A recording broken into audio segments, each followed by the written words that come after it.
पिछले कुछ चैप्टर्स में हमने अलग अलग तरह के डेवलपमेंट के बारे में पढ़ा है।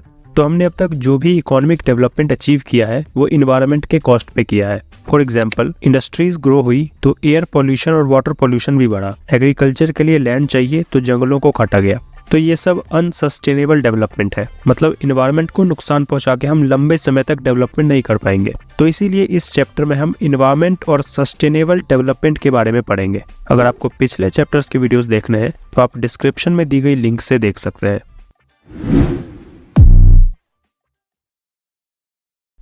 इन्वायरमेंट क्या होता है? अर्थ पे हमारे आसपास जो भी लिविंग या नॉन लिविंग थिंग्स है और जो भी रिसोर्सेज है वो इन्वायरमेंट का पार्ट है। हवा, पानी, पेड़, पहाड़, सब कुछ। इन्वायरमेंट का 4 मेन फंक्शन बताया गया है। पहला कि ये हमें रिसोर्सेज सप्लाई करता है, रिन्यूएबल रिसोर्सेज भी और नॉन रिन्यूएबल रिसोर्सेज भी।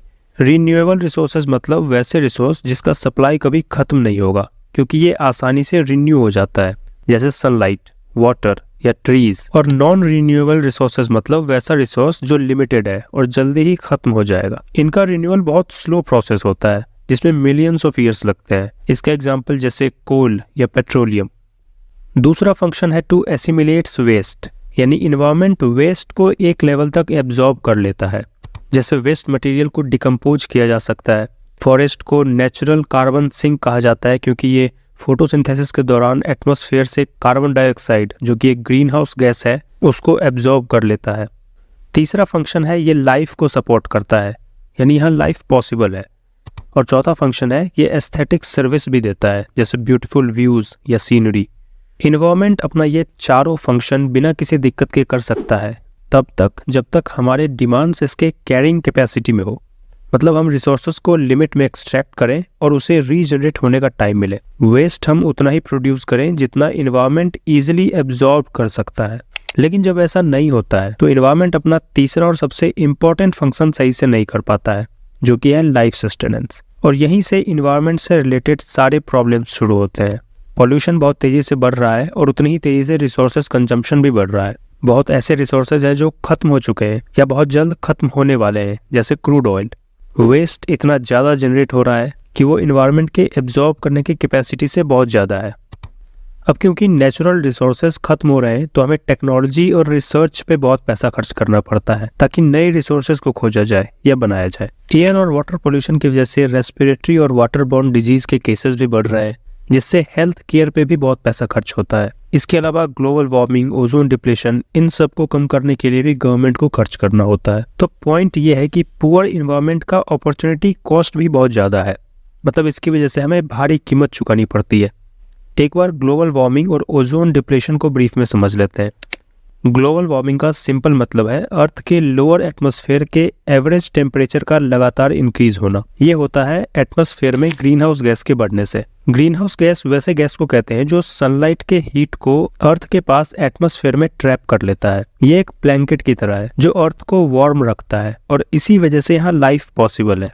सनलाइट जब अर्थ की ओर आता है तब तो इसके थ्रू पास हो जाता है, लेकिन जब अर्थ सरफेस हीट होने के बाद हीट रेडिएशन निकलता है तो वो इन ग्रीन हाउस गैस से पास नहीं हो पाता है। ये वैसा ही है जैसे जब कोई कार धूप में बहुत देर खड़ी रहती है तो ग्लास से सनलाइट अंदर जाता है लेकिन हीट बाहर नहीं आ पाता है और गाड़ी अंदर बहुत गर्म हो जाती है। Carbon dioxide, methane, ozone, nitrogen oxide, water vapour, ये सब ग्रीन हाउस गैसेज है। ग्रीन हाउस गैस अपने आप में बुरा नहीं है। प्रॉब्लम तब आता है जब हमारी एक्टिविटीज की वजह से एटमॉस्फेयर में इसकी क्वांटिटी बढ़ने लगती है, जैसे फॉसिल फ्यूल बर्निंग, डिफॉरेस्टेशन। इन सब से एटमॉस्फेयर में CO2 का लेवल बढ़ रहा है, खासकर इंडस्ट्रियल रेवोल्यूशन के बाद से, और इसी से ग्लोबल वार्मिंग हो रहा है। और ग्लोबल वार्मिंग की वजह से heat waves, sea level rise, wild fires, loss of biodiversity और कई एक्सट्रीम वेदर इवेंट्स देखने को मिलता है। नेक्स्ट, ओजोन डिप्लेशन का मतलब है ओजोन गैस की लेयर जो स्ट्रेटोस्फेयर में है, अर्थ से लगभग 15 से 35 किलोमीटर ऊपर, वो लेयर थिन हो रहा है। ओजोन लेयर हमें सन के अल्ट्रावायलेट रेज से प्रोटेक्ट करता है। इसका डिप्लेशन तब होता है जब क्लोरीन और ब्रोमीन एटम ओजोन के कांटेक्ट में आता है और ओजोन मॉलिक्यूल्स को डिस्ट्रॉय कर देता है। क्लोरीन का ओरिजिन है क्लोरोफ्लोरोकार्बन्स, जो रेफ्रिजरेटर या एयर कंडीशनर में यूज होता है। 1987 में मॉन्ट्रियल प्रोटोकॉल के बाद CFC जैसे गैस के यूज को कम करने का डिसीजन लिया गया और ये काफी सक्सेसफुल भी रहा। नेक्स्ट, इंडिया के इन्वायरमेंट की कंडीशन को देखते हैं। इंडिया में नेचुरल रिसोर्सेज की कमी नहीं है, जैसे rich quality of soils, rivers, green forest, mountain, mineral deposits जैसे iron ore, copper, bauxite, graphite, ये सब बहुत क्वांटिटी में अवेलेबल है। लेकिन डेवलपमेंट एक्टिविटीज़ के कारण इन रिसोर्सेज पे और ह्यूमन हेल्थ पे काफ़ी नेगेटिव इम्पैक्ट पड़ा है। इंडिया में इंडस्ट्रियल सेक्टर के पॉल्यूशन से तो इन्वायरमेंट को नुकसान है ही, इसके अलावा पॉवर्टी इंड्यूस्ड इन्वायरमेंटल डिग्रेडेशन भी है। पॉवर्टी इंड्यूस्ड मतलब जब गरीबी की वजह से लोग मजबूर या अनअवेयर होते हैं, जिससे कई बार उनका लाइफस्टाइल या एक्शन इन्वायरमेंट के लिए सही नहीं होता है। फॉर एग्जाम्पल, पुअर एरियाज में जनरली प्रॉपर सैनिटेशन या वेस्ट डिस्पोजल फैसिलिटीज नहीं होता है, जिससे इन्वायरमेंट और लोगों के हेल्थ पे नेगेटिव इम्पैक्ट होता है। इन्वायरमेंट से रिलेटेड कुछ मेन इश्यूज हैं, जैसे लैंड डिग्रेडेशन यानी लैंड के प्रोडक्शन कैपेसिटी या फर्टिलिटी का कम होना, बायोडाइवर्सिटी लॉस मतलब लिविंग स्पीसीज के वैरायटी में कमी आना। सपोज कोई प्लांट या एनिमल या बर्ड किसी कारण से डिक्रीज हो रहे हैं या पूरी तरह खत्म हो गए तो इसे बायोडाइवर्सिटी लॉस कहेंगे। एयर पॉल्यूशन, स्पेशली शहरों में व्हीकल्स से जो पॉल्यूशन होता है वो। फ्रेश वाटर मैनेजमेंट, अर्थ पे जितना पानी है उसका सिर्फ 2.5% ही फ्रेश वाटर है, बाकी 97.5% सॉल्ट वाटर है। और वेस्ट मैनेजमेंट। लैंड डिग्रेडेशन के लिए कुछ फैक्टर्स रिस्पॉन्सिबल हैं, जैसे डिफॉरेस्टेशन जिससे लॉस ऑफ वेजिटेशन और सॉइल इरेजन होता है, फॉरेस्ट फायर, ओवरग्रेजिंग, फर्टिलाइजर्स और पेस्टिसाइड्स का over use, poor irrigation system, ground water का ओवर एक्सट्रैक्शन, इन सब से लैंड की क्वालिटी खराब होती है। वर्ल्ड की 17% ह्यूमन पॉपुलेशन और 20% लाइवस्टॉक पॉपुलेशन इंडिया में रहती है, लेकिन इंडिया के पास जियोग्राफिकल एरिया सिर्फ 2.5% है, मतलब डेंसिटी बहुत ज़्यादा है। कंपैरेटिवली जमीन और रिसोर्सेज कम है और उस पर डिपेंडेंट लोग और जानवर बहुत ज़्यादा है। बेसिक नीड्स को पूरा करने के लिए पर पर्सन 0.47 हेक्टेयर फॉरेस्ट लैंड होना चाहिए, लेकिन इंडिया में पर पर्सन सिर्फ 0.06 हेक्टेयर है और इसी वजह से उसको ओवर यूज किया जाता है। कंट्री में सॉइल इरोजन का रेट भी बहुत ज़्यादा है। सॉइल इरोजन का मतलब होता है सॉइल के अपर लेयर का रिमूव हो जाना। इससे सॉइल में प्रेजेंट न्यूट्रिएंट्स जैसे नाइट्रोजन, फास्फोरस या पोटेशियम कम हो जाता है और सॉइल की फर्टिलिटी कम हो जाती है। सॉइल इरोजन के लिए नेचुरल फैक्टर्स भी रिस्पॉन्सिबल है, जैसे रेनफॉल या विंड, लेकिन ह्यूमन एक्टिविटीज जैसे डिफॉरेस्टेशन या ओवरग्रेजिंग की वजह से नेचुरल फैक्टर्स के लिए ये करना और आसान हो जाता है। इंडिया में अर्बन एरियाज में एयर पॉल्यूशन बहुत ज़्यादा है। एक कारण है व्हीकल्स और दूसरा है इंडस्ट्रीज या थर्मल पावर प्लांट। इन दोनों में से भी व्हीकल्स से जो पॉल्यूशन होता है उसका पॉल्यूशन पे डायरेक्ट इम्पैक्ट होता है, क्योंकि इंडस्ट्रीज तो किसी पार्टिकुलर जगह पे है, लेकिन गाड़ियां तो हर जगह चलती है और गाड़ियों का नंबर बहुत तेजी से बढ़ भी रहा है। 1951 में नंबर ऑफ मोटर व्हीकल था 3 लाख और 2019 में 30 करोड़। इंडिया का दो सबसे मेजर इन्वायरमेंटल कंसर्न एयर और वाटर पॉल्यूशन को एड्रेस करने के लिए 1974 में गवर्नमेंट ने CPCB यानी सेंट्रल पॉल्यूशन कंट्रोल बोर्ड बनाया। इसके बाद हर स्टेट ने भी अपना अपना पॉल्यूशन कंट्रोल बोर्ड बनाया। इन बोर्ड्स का काम है एयर और वाटर की क्वालिटी को मॉनिटर करना और इम्प्रूव करना, गाइडलाइंस बनाना और भी पॉल्यूशन से रिलेटेड इश्यूज को एड्रेस करना और लोगों को इन सब चीज़ों के बारे में अवेयर भी करना। ये सब वो इन्वायरमेंट से रिलेटेड प्रॉब्लम्स हैं जो इंडिया फेस कर रहा है। गवर्नमेंट कितने भी बोर्ड सेटअप कर ले या स्कीम्स ले आए, उनसे कुछ खास फर्क नहीं होने वाला है। इन सब का एक ही सॉल्यूशन है कि हम कॉन्शियसली सस्टेनेबल डेवलपमेंट को अडॉप्ट करें, वैसा डेवलपमेंट जिससे इन्वायरमेंट पे नेगेटिव इम्पैक्ट पड़ रहा है और उसको इग्नोर किया जा रहा है, तो बहुत जल्द वो इन्वायरमेंट को इतना बेकार बना देगा या रिसोर्सेज को इतना कम कर देगा कि लाइफ सस्टेनेंस इम्पॉसिबल हो जाएगा। इसीलिए जरूरत है सस्टेनेबल डेवलपमेंट की। United Nations conference of environment and development sustainable development को डिफाइन करता है, वैसा डेवलपमेंट जो बिना फ्यूचर जनरेशन के नीड को कॉम्प्रोमाइज किए प्रेजेंट जनरेशन के नीड को पूरा करे। यहाँ नीड वर्ड इंपॉर्टेंट है, मतलब जितने रिसोर्सेज की जरूरत है उतना ही यूज किया जाए, ओवर यूज नहीं। और हमें ये भी पता है कि हर व्यक्ति के पास रिसोर्सेज बराबर मात्रा में उपलब्ध नहीं है। किसी के पास बहुत ज्यादा है और आसानी से अवेलेबल है, तो कोई अपने बेसिक जरूरतों को भी पूरा नहीं कर पाता है। तो सस्टेनेबल डेवलपमेंट का मतलब ये भी है कि रिसोर्सेज का सही डिस्ट्रीब्यूशन हो, ताकि हर व्यक्ति, स्पेसिफिकली गरीब लोग, अपने बेसिक नीड जैसे food, energy, water, health care, education, ये सब को पूरा कर सके। 1984 से 87 के बीच ब्रंटलैंड कमीशन ने सस्टेनेबल डेवलपमेंट को बहुत एम्फेसाइज किया। इन्वायरमेंटलिस्ट्स का कहना था कि ये हमारा मॉरल ऑब्लिगेशन है कि हम अपने फ्यूचर जनरेशन को एक सेफ और सफिशिएंट इन्वायरमेंट दे सकें। ताकि वो एक क्वालिटी लाइफ जी सकें, कम से कम उतना सेफ और सफिशिएंट जितना हमें अपने प्रीवियस जनरेशन से मिला है, मतलब अब और बर्बाद नहीं करना है। इसके लिए प्रेजेंट जनरेशन को इन्वायरमेंट फ्रेंडली डेवलपमेंट को प्रमोट करना होगा।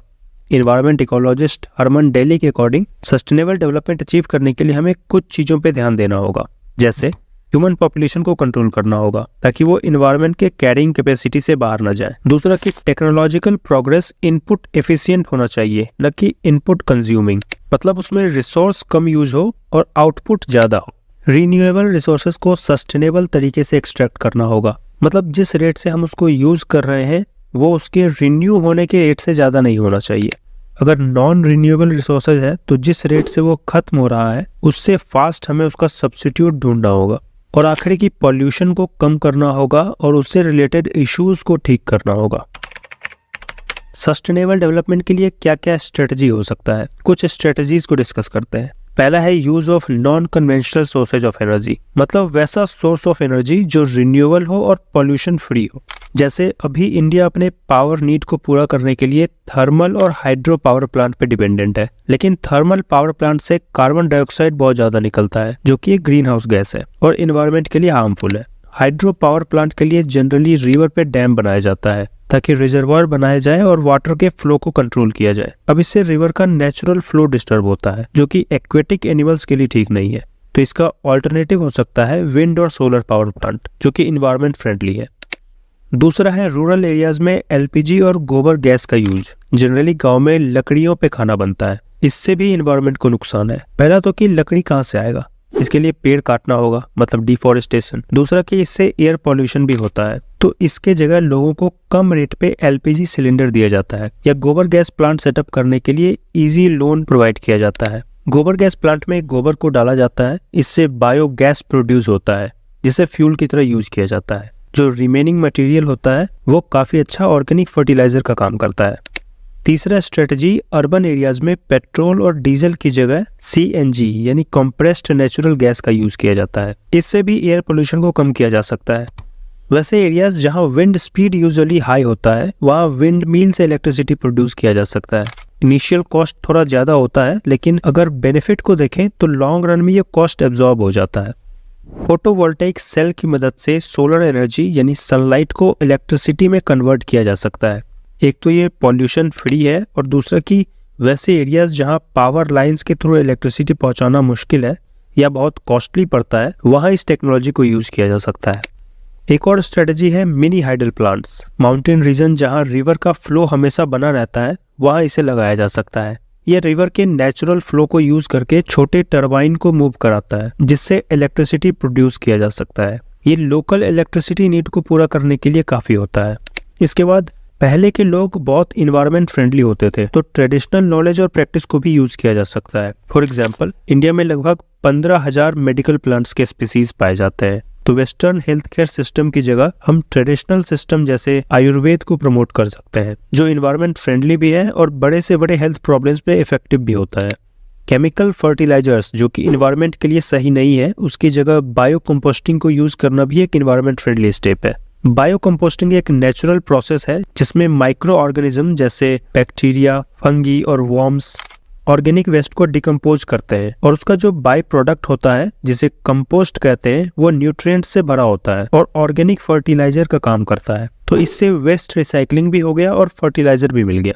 इसी तरह केमिकल पेस्टिसाइड्स की जगह बायो पेस्ट कंट्रोल मेथड्स को यूज करना एनवायरनमेंट के लिए सही है। बायो पेस्ट कंट्रोल में पेस्ट या इंसेक्ट्स को कंट्रोल करने के लिए उसके नेचुरल एनिमीज का यूज किया जाता है। एक सिंपल एग्जांपल, चूहों को खत्म करने के लिए या भगाने के लिए सांप का यूज करना।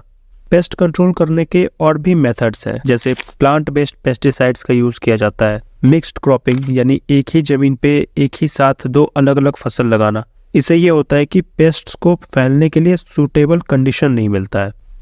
तो ये सब कुछ तरीके हैं जिसकी मदद से सस्टेनेबल डेवलपमेंट के गोल को अचीव किया जा सकता है।